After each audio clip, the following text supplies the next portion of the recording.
వాళ్ళ సమస్యను ఒకసారి తెలుసుకున్నటువంటి ప్రయత్నం అయితే చేద్దాం. అన్న ఎందుకు రావడం జరిగింది ఇలా ప్రజాభవన్కి? నా పేరు పులి లక్ష్మయ్యన్న, Telangana state outsourcing employees JC president. ఈ రోజు మేము ఇక్కడికి రావడానికి ప్రధాన కారణం ఒకటే. ఈ రోజు రాష్ట్రంలో మమ్మల్ని అందరినీ కూడా, మా కుటుంబాలందరినీ కూడా బలి తీసుకుంటుంది ఒక ఏజెన్సీ వ్యవస్థ. ఈ ఏజెన్సీ వ్యవస్థ వల్ల ఈ రోజు మేము రోడ్డున పడే పరిస్థితి ఏర్పడ్డది. ఈ రోజు మా ఘోరమైన పరిస్థితి ఏజెన్సీల వల్ల. ఈ రోజు ప్రభుత్వము, రాష్ట్ర ప్రభుత్వము 18% మా మీద పే చేస్తా ఉంది జిఎస్టీ. మమ్మల్ని ఒక బొమ్మల కంటే కూడా బొమ్మల మీద జిఎస్టీలు కట్టినట్టు, సబ్బుల మీద, బట్టల మీద జిఎస్టీ కట్టినట్టు మా మీద కడతా ఉంది. స్టేట్ గవర్నమెంట్ ఎంప్లాయీస్కి ఎక్కడ ఏ ఎంప్లాయీస్లో కూడా మనుషుల మీద జిఎస్టీ లేదు, కానీ మా మీద జిఎస్టీ కడుతుందంటే మమ్మల్ని ఒక సరుకులాగా చూపిస్తూ ఉంది. అలాగే ఇంకొకటి, ఈ ఏజెన్సీలు 6% కమిషన్ తీసుకుంటా ఉన్నాయి. ఇప్పుడు ఒక్కొక్క ఉద్యోగస్తుడి మీద 13+12 25% ఈపీఎఫ్ తీసుకుంటూ నెలల తరబడి మా యొక్క అకౌంట్లలో జమ చేయకుండా వేల కోట్ల కుంభకోణం జరుగుతూ ఉంది ఏజెన్సీలు. అలాగే ఉద్యోగస్తుల్ని తీసేసి ఈ రోజుకు రాత్రి తీసేయటం, మళ్ళీ 2 లక్షలు 3 లక్షల రూపాయలు మళ్ళీ తీసుకోవటం, మళ్ళీ పెట్టడం. ఇలా మెడికల్ కాలేజ్తో మొహాలు పెడితే అన్ని కాలేజీలు కూడా వేల కోట్ల కుంభకోణం. ఈ ఏజెన్సీలు దర్జాగా తెల్ల సొక్కాలు వేసుకొని ఏమి లేకుండా చేయకుండా వేల కోట్లు సంపాదిస్తారు ఏజెన్సీ ఉన్నటువంటి ముఠా మనుషులు. ఈ రోజు ప్రభుత్వం మేము కోరేది ఎందుకు ఏజెన్సీలు రద్దు చేయమని కూడా మేము ఎందుకు కోరుతా ఉన్నాం. ఈ ప్రభుత్వం మీద ఒక్క రూపాయి కూడా బడ్డెన్ పడదు ఏజెన్సీలు రద్దు చేస్తే. ఈ రోజు మాకు 15,600 రూపాయల కేటగిరీ, 19,000, 22,000 కేటగిరీలు, ఒక 3 కేటగిరీలు ఇచ్చి జీవో నెంబర్ 60 ప్రకారం 2020 ప్రకారం మాకు జీతాలు చెల్లిస్తా ఉన్నారు. ఈ 2020లో పెరిగిన జీతాలు ఇప్పటి వరకు మాకు జీతాలు పెరగలేదు, ఎటువంటి ఇంక్రిమెంట్లు కూడా లేని పరిస్థితి మాకు. ఈ ప్రకారం మాకు ఒక్కొక్క ఉద్యోగస్తుడికి మొదటి కేటగిరీకి 22,000 రూపాయలు ప్రభుత్వం రిలీజ్ చేస్తా ఉంది. కానీ మా చేతికి వచ్చేసరికి 13,000 రూపాయలు, అంటే సుమారుగా 7 నుంచి 8,000 రూపాయలు ఏజెన్సీలు తింటా ఉన్నాయి. అంటే 1,50,000 మంది ఎంప్లాయీస్ ఇంటూ 8,000 రూపాయలు వేస్తే ఎన్ని వేల కోట్ల కుంభకోణం జరుగుతుందో ఒక్కసారి ప్రభుత్వం ఆలోచన చేయాలి. ఉంది, కానీ ఎందుకు ఏజెన్సీలు కట్టడం లేదు? ఈపీఎఫ్ ఈఎస్ఐ సొంతంగా వాడుకుంటా ఉంది. ఇప్పటికి కూడా స్టిల్ నౌ 3 నుంచి 6 నెలల పైన పెండింగ్ గా ఉంది. ఎందుకు అంటే వీళ్ళకి 1 సంవత్సరం నుంచి అగ్రిమెంట్ 1 సంవత్సరం ఉంటుంది. వీళ్ళు కాలయాపన చేసుకుంటూ వచ్చు. 6 నెలలు పెరిగినా మళ్ళీ కొత్త ఏజెన్సీ వాడు వస్తాడు. కొత్త ఏజెన్సీ వాడు వచ్చిన తర్వాత మాకు ఎందుకు పెండింగ్ ఉందంటే ఇది మాకు సంబంధించింది కాదు, పాత ఏజెన్సీ అడగమని చెప్తాం. ఇట్లా సంవత్సరాలు దారి దోపి జరుగుతుంది. ఇంకొకటి, మున్సిపాల్లో పనిచేసే కార్మికులు కావచ్చు, స్కూళ్ళలో పనిచేసే వాళ్ళకు కొంతమందికి అసలు ఈపీఎఫ్ ఈఎస్ఐ అకౌంట్ కూడా ఓపెన్ చేయలేదు. కారణం ఏంటంటే వాళ్ళు తెలియకపోవడం కూడా స్టిల్ నౌ.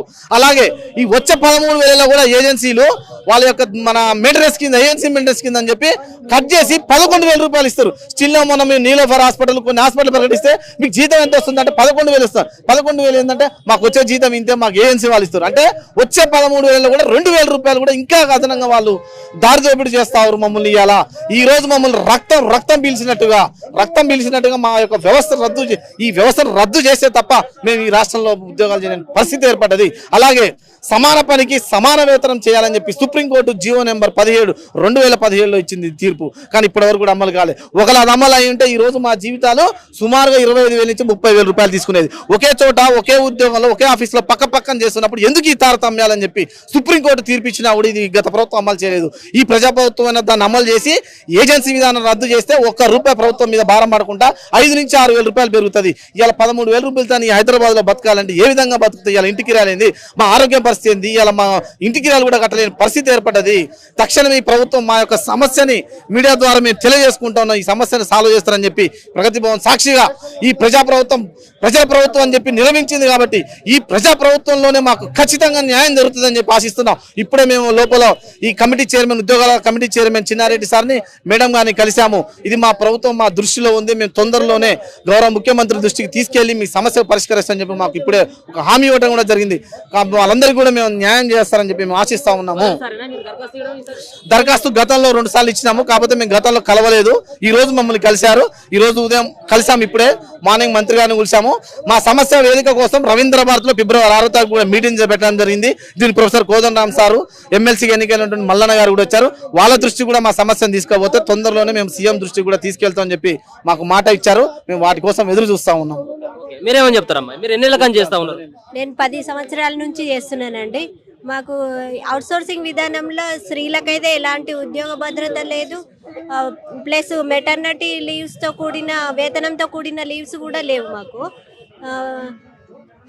అది సంవత్సరం గ్యాప్ వచ్చినప్పుడల్లా మాకు విద్యా సంస్థలలో పనిచేసే మాకు 10 నెలలే ఉద్యోగంలో తీసుకుంటున్నారు. మిగతా 2 నెలలు టర్మినేషన్ ఇస్తున్నారు. మాకు జీతాలు కూడా ఇవ్వట్లేదు. మళ్ళీ కాలేజీలు ఓపెనింగ్ అయిన తర్వాత మళ్ళీ తీసుకుంటున్నారు. ఈ 2 నెలలు మేము జీతం లాస్ అయిపోతున్నాము. గవర్నమెంట్ నుంచి మాకు ఫైనాన్స్ నుంచి రెన్యువల్ వచ్చినా కూడా మాకు ఏజెన్సీ విధానం ద్వారా ఈ 2 నెలల మాకు కాలయాపన చేసి మాకు 2 నెలలు గ్యాప్ ఇవ్వడం ద్వారా కూడా మేము చాలా విధంగా నష్టపోతున్నాము. Every year agency renewal approval గాంధీ మాకు జీతాలు రావు. దీనివల్ల ఏజెన్సీ టు ఏజెన్సీ చేంజ్ అయినప్పుడు మాకు కాలయాపన జరిగి ESIPF కూడా కట్టడం లేదు, ప్లస్ మాకు జీతాలు కూడా సమయానికి రావడం లేదు. దీనివల్ల 5-6 నెలలు గ్యాప్ వస్తుందండి. ఈ విధంగా ఏజెన్సీ వ్యవస్థను రద్దు చేసి మాకు స్త్రీలకు సంబంధించిన మెటర్నిటీతో కూడిన లీవ్స్తో కూడిన జీతాలు మాకు మంజూరు చేయాలి. ప్లస్ మాకు కూడా స్పెషల్ లీవ్స్ ఉమెన్స్ కేటగిరీలో ఎలా ఇస్తున్నారో, గవర్నమెంట్ ఎంప్లాయీస్కి ఎలా ఇస్తున్నారో అవి కూడా మాకు వర్తింపజేయాలని మేము ఈ ప్రభుత్వాన్ని కోరుతున్నాం సార్. మీ ద్వారానైనా మా సమస్య పరిష్కారం అవుతుందేమో అని ఆశిస్తున్నాం సార్. Thank you. సో నేను ఈ వ్యవస్థ ఎప్పుడైతే అవుట్సోర్సింగ్ అయిందో 2005 నుంచి చేస్తున్నాను నేను జాబ్. సో అప్పటి నుంచి ఇప్పటి వరకు కష్ట సుఖాలు ఏవైనా సరే ఎదుర్కొని ఉంటున్నాము ఆడవాళ్ళలాగా. అంటే ఆడవాళ్ళకి చెప్పుకోరు, వాళ్ళు బయటకి చెప్పుకోరు. ఒక అమ్మలాగా పనిచేస్తుంది ఎక్కడ డిపార్ట్మెంట్కి అవుట్సోర్సింగ్. కానీ డిపార్ట్మెంట్లో అంటే ఈ గవర్నమెంట్ వాళ్ళు ఏం చేస్తున్నారంటే ఎవరైతే గవర్నమెంట్ ఎంప్లాయీస్ ఉంటారు కదా ఉమెన్ తో పాటు అవుట్ సోర్సింగ్ ని చూడట్లేదు. ఎందుకని? మేము లేడీస్ కదా, అవుట్ సోర్సింగ్ పనిచేసే మాకు ఉండే ఆ బాధలు. ఇప్పుడు ఈ మెటర్నిటీ లీవ్ తీసుకుంటామండి, 3 months ఇస్తారు. ఆ తర్వాత అసలు నో రెమ్యునరేషన్, మాకు రెమ్యునరేషన్ లేకుండా లీవ్ మళ్ళీ జాబ్ లో రావాలన్నా కూడా తీసుకోరు. సరే పిల్లలకు వస్తాయి, మెడికల్ లీవ్ ఉంటాయి.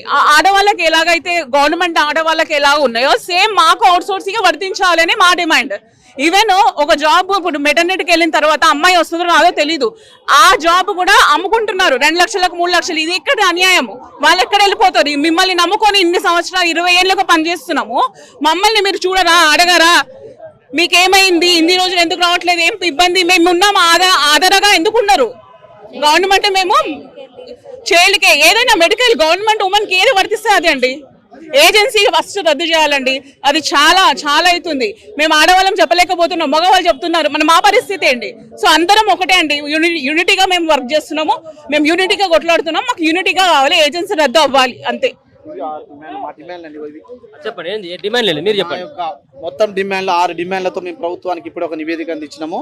మొట్టమొదటి డిమాండ్ ఏజెన్సీ విధానాన్ని రద్దు చేసి కార్పొరేషన్ ద్వారా పే స్కేల్ ఇవ్వాలి. రెండోది ఉద్యోగ భద్రత ఇవ్వాలి.